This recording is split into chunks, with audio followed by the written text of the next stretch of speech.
Hello aspirants, welcome to our channel.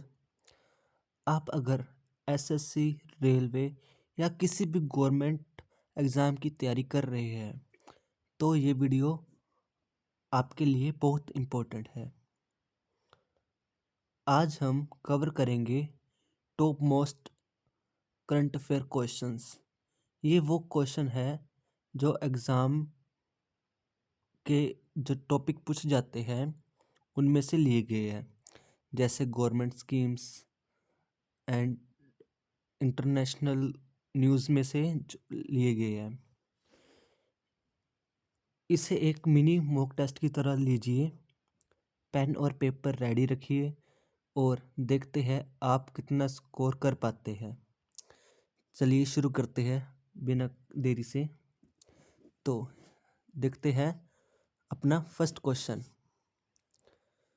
First question है, which of the following is not a permanent member of United Nation security Council. Means UNSC का permanent member कौन सा नहीं है? Option A है United Kingdom, option B France, option C Germany and option D China. तो what is your answer? तो correct answer है option C Germany. चलो इसकी हम एक्सप्लेनेशन देखते हैं आगे। Option C Germany. The UNSC has 5 permanent members. इसमें 5 परमानेंट मेंबर्स होते हैं और बाकी जो मेंबर्स होते हैं वो इलेक्टेड होते हैं as a non permanent member. तो जो परमानेंट 5 मेंबर्स हैं वो कौन कौन से हैं? France, Russia, China, United State and United Kingdom. These are the 5 countries जो कि परमानेंट मेंबर्स है किसके? UNSC, United Nation security Council की। ओके, और हम इसको मेमोराइज कैसे कर सकते हैं? जो कि मेजर वर्ल्ड वॉर सेकंड के विक्टर्स थे, हम उनको याद रख के इनको याद कर सकते हैं। कौन कौन? US, UK, France and Russia. चलो इसके साथ हम अपने नेक्स्ट क्वेश्चन की तरफ चलते हैं। नेक्स्ट क्वेश्चन है, which Indian constitution bodies is primarily responsible for conducting and supervising election to parliament and state legislature। ऐसी कौन सी कॉन्स्टिट्यूशनल बॉडी है जो इलेक्शन करवाती है, मतलब उनको सुपरवाइज करती है और कंडक्ट करवाती है? कौन सी है? ऑप्शन ए है हमारा CBI, central bureau of investigation. Option B है इलेक्शन कमीशन ऑफ इंडिया और ऑप्शन सी है NHRC, national human right commission and option D है लॉ कमीशन ऑफ इंडिया। आप अपना आंसर कमेंट बॉक्स में लिखिए। तो आपका राइट आंसर है option B, election commission of India. ये तो आप सबको पता ही होगा ना। चलो देखते हैं इसके explanation. The ECI, election commission of India, is an autonomous constitutional authority है जो कि कौन से आर्टिकल के अंडर एस्टेब्लिश हुई है? आर्टिकल 324।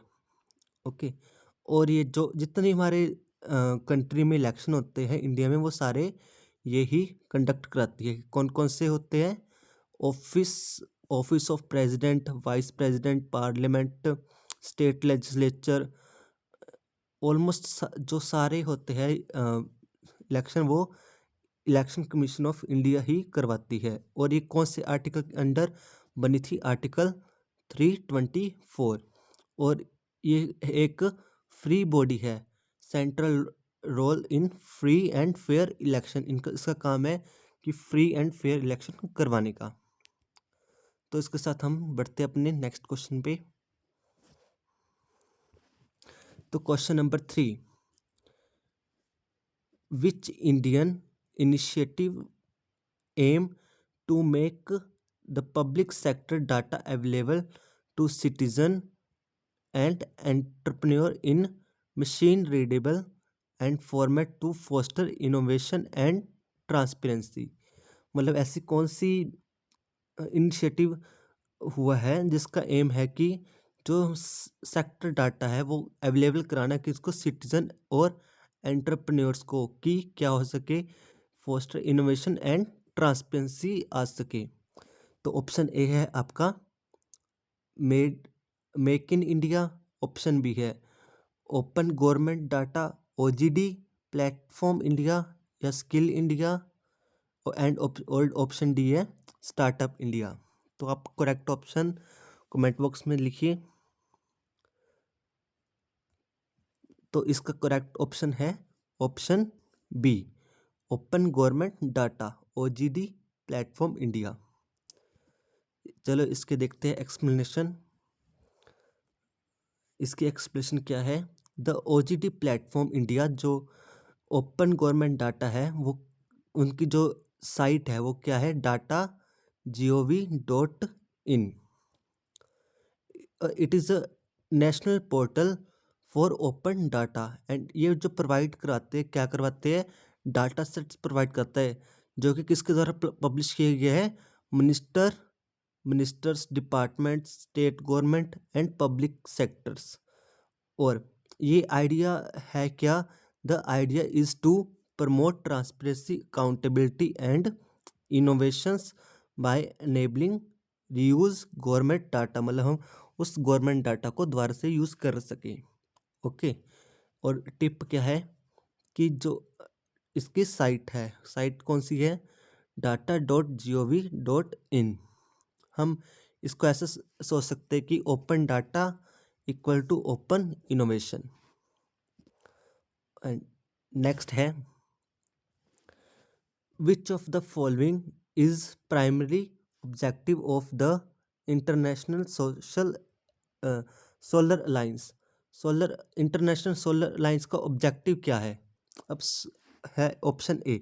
ऑप्शन ए क्या है, promote coal based power generation worldwide. Option B है pool fossil fuel reserve of member countries. Option C promote solar energy development in tropical country. And option D है regulate global oil price. तो आप अपना comment box में answer लिखिए। हाँ, जैसा कि आपको दिख ही रहा है, ये जो अलायंस है किसके लिए है, सोलर अलायंस है ना। तो इसका ऑब्जेक्टिव किसके लिए होगा, सोलर एनर्जी के लिए समथिंग। तो कोयल बेस्ड पावर जनरेशन नो, क्योंकि कोयल बेस्ड सोलर से तो कोई वो है ही नहीं, तो ऑप्शन ए कट हो रहा है। और फॉसिल फ्यूल्स रिजर्व, जब हाई सोलर एनर्जी पे मतलब सोलर लाइन्स हो रहा है, तो किस पे होगा, वो सोलर एनर्जी पे डिपेंड होगा। तो option C is the correct answer. Okay. तो ऑयल प्राइस का तो इसमें कुछ है ही नहीं, तो ऑप्शन हमारा कौन सा करेक्ट आ जाएगा इसमें, ऑप्शन सी। चलो देखते हैं ऑप्शन सी। ऑप्शन सी क्या है, promote solar energy deployment in tropical countries. Tropical countries सब कौन सी होती है, ट्रॉपिकल कंट्रीज होती है जो tropic of cancer and tropic of capricorn के बीच में लाई करती है, उनको बोलते हैं हम ट्रॉपिकल कंट्रीज। ओके।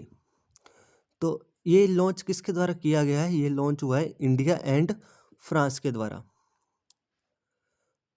और is the coalition of the country lying fully or partially between tropic of cancer. हाँ, मैंने आपको बताया ट्रॉपिकल कंट्रीज कौन सी होती है, जो tropic of cancer and tropic of capricorn के बीच में करती है। This mission is to mobilise finance, technology and policy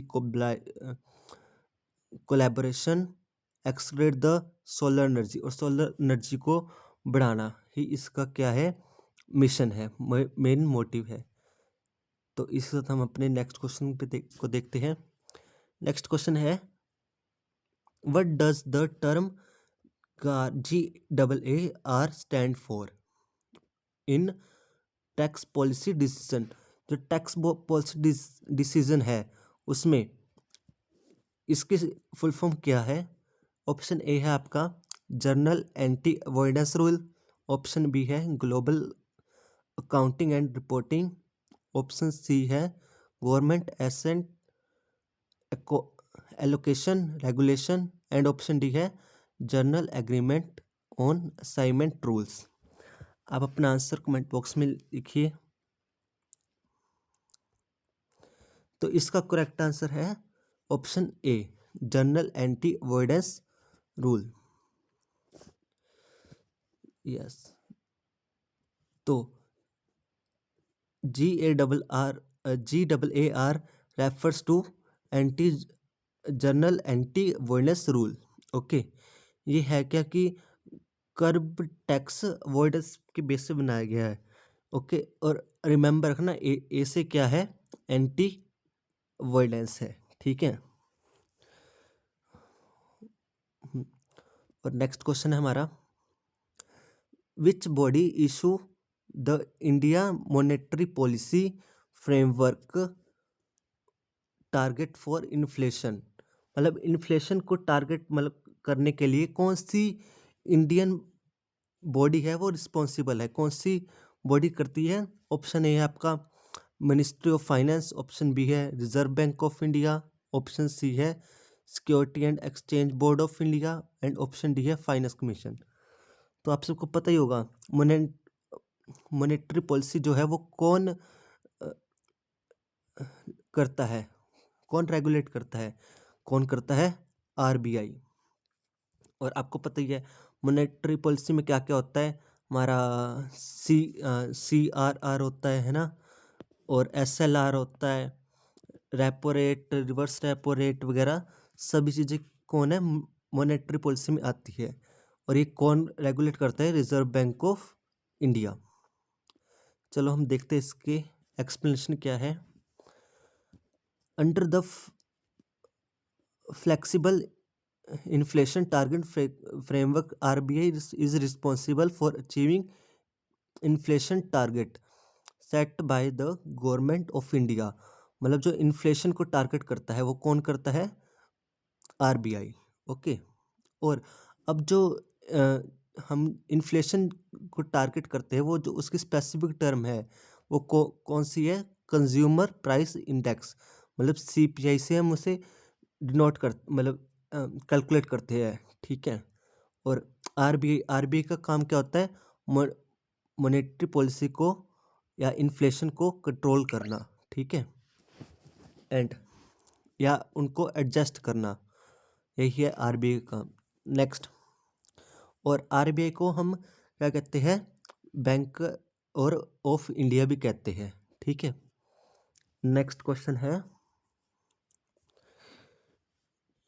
in India's federal system, which article empowers parliament to form new state or change public boundaries of existing state। मतलब जो हमारी state पहले से ही है उसमें कुछ अल्टरनेशन करना या उनके नेम चेंज करना या एक नई स्टेट बनाना। तो ये सारी पावर हम पार्लियामेंट को कौन से आर्टिकल के अंडर मिली है, तो आप सबको पता ही होगा ना। सबसे पहले हम फर्स्ट पार्ट ही पढ़ते हैं। तो आप सब कमेंट बॉक्स में लिखिए कि आर्टिकल 1 है, आर्टिकल 2 है, आर्टिकल 3 है या आर्टिकल 4 है। तो इसका करेक्ट आंसर है आर्टिकल 3। चलो इसकी एक्सप्लेनेशन देखते हैं हम। आर्टिकल 3 है क्या, article 3 of Indian constitution grants parliament the power of to form new state, change boundaries, या उसकी बाउंड्रीज में कोई हमारा राज्य है उसकी बाउंड्रीज में चेंज करना या उनका नेम चेंज करना। ठीक है, या फिर कुछ और province banana bill under the, ये जो सारी चीज़ें है वो कौन से आर्टिकल के अंडर आती है, आर्टिकल 3। आर्टिकल 3 को हम क्या बोल सकते हैं, state reorganization power for parliament. तो इसके साथ हम बाकी आर्टिकल्स भी देख लेते हैं। आर्टिकल 1 में क्या है, आर्टिकल 1 में क्या क्या है कि आर्टिकल 1 में क्या दिया है, union of state, India is N union of state. Okay, and article 2 में क्या है कि कोई भी अगर हम न्यू टेरिटरी एक्वायर करते हैं तो उसको इंडिया में आने के लिए जो कोई भी रेगुलेशन है, रूल रेगुलेशन, वो कौन देता है? पार्लियामेंट को। आर्टिकल 2 एंड आर्टिकल 3 हमने पढ़ी लिए कि कोई भी एग्जिस्टिंग स्टेट है उसको उसमें कुछ चेंज करना है, उसको में कुछ अल्टरनेशन करना है, तो वो अंदर आर्टिकल 3 में होता है। और आर्टिकल 4 क्या कहता है? ये सारी जो चीज़ें हैं करने के लिए अंडर आर्टिकल 2 एंड 3 वो कौन करेगा? पार्लियामेंट। ये बताता है, मतलब ये जो सारी पावर है वो किसके अंडर है? ओनली पार्लियामेंट के, वो बताता है आर्टिकल 4। तो चलो हम अपना नेक्स्ट क्वेश्चन देखते हैं। Question number 8, which of the following is true about India's G20 presidency in fact about hosting year responsibility? जो कोई भी होस्टिंग करता है G20 की, तो उनकी रिस्पॉन्सिबिलिटी क्या होती है? इन चारों में से ए क्या है? G20 presidency automatically grant voting right in the union nation security council. Option B है हमारा the presidency the set agenda and host the leader summit during its year. And option C है the presidency is a lifetime title held by the hosting country. नहीं, ये तो life time तो कभी होते हैं, तो ये तो ऑप्शन गलती हो गया। एंड नेक्स्ट है G20 presidency allow a country to unilaterally pass binding global law. तो आप बताइए, ये तो मैंने आपको कट ही करा दिया, तो इन तीनों में से कौन सा ऑप्शन हो सकता है? आप कमेंट बॉक्स में लिखिए। तो हमारा करेक्ट आंसर है option B, the presidency set agenda. जो प्रेसिडेंसी करता है उस टाइम, तो वो क्या एजेंडा सेट करता है एंड होस्ट द लीडर। ठीक है, leader summit during its year, उसके ईयर में लीडर को होस्ट करता है। एंड वही लिखा है इसमें, द G20 प्रेसिडेंसी रोटेट होती रहती है एनुअली, मतलब कभी किसी मेंबर को among the members. The presidency country sets the agenda. जो प्रेसिडेंसी कंट्री होती है वो क्या एजेंडा सेट करती है and coordinate meeting shape and minstrel tasks tracks and host the leaders. जो लीडर्स हैं उनको होस्ट करती है। तो G20 प्रेसिडेंसी की जो होती है एजेंडा क्या करता है? वो एजेंडा सेटर होता है एक ऑफ द ईयर कि उसका एजेंडा सेट करना एंड होस्ट द समिट, उस समिट को होस्ट करना।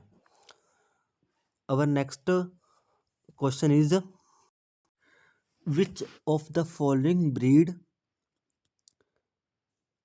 Of cattle is native to India and known for high milk yielding? मतलब ऐसी कौन सी काव है इन चारों में से जो क्या है, इंडिया की है और उनसे सबसे ज़्यादा मिल्क यील्ड होता है, मतलब मिलता है?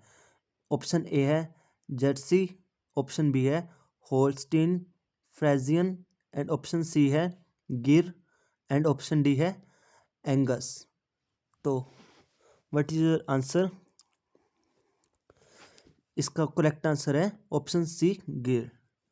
चलो देखते हैं। Gir Gir is a prominent Indian cattle breed. ये एक इंडियन कैटल ब्रीड है ऑफ गुजरात। ये कहाँ पाई जाती है? गुजरात में। And known for dairy quality and adaptability. And Jersey and Holstein फ्रेजियन है वो कहाँ की फॉरेन ब्रीड है।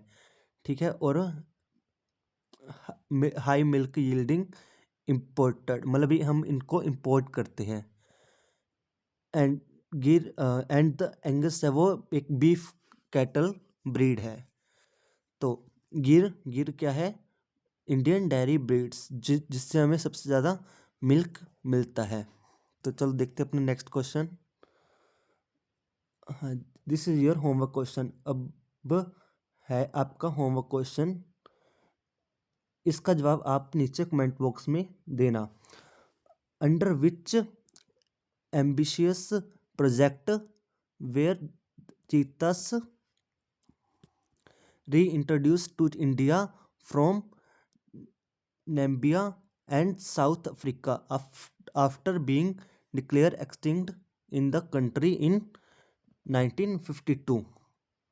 And your option is option A, Project Tiger, Project Gir, Project Cheetah, Project Wildlife. Options ध्यान से पढ़िए और अपना आंसर ABC या D कमेंट बॉक्स में लिखिए।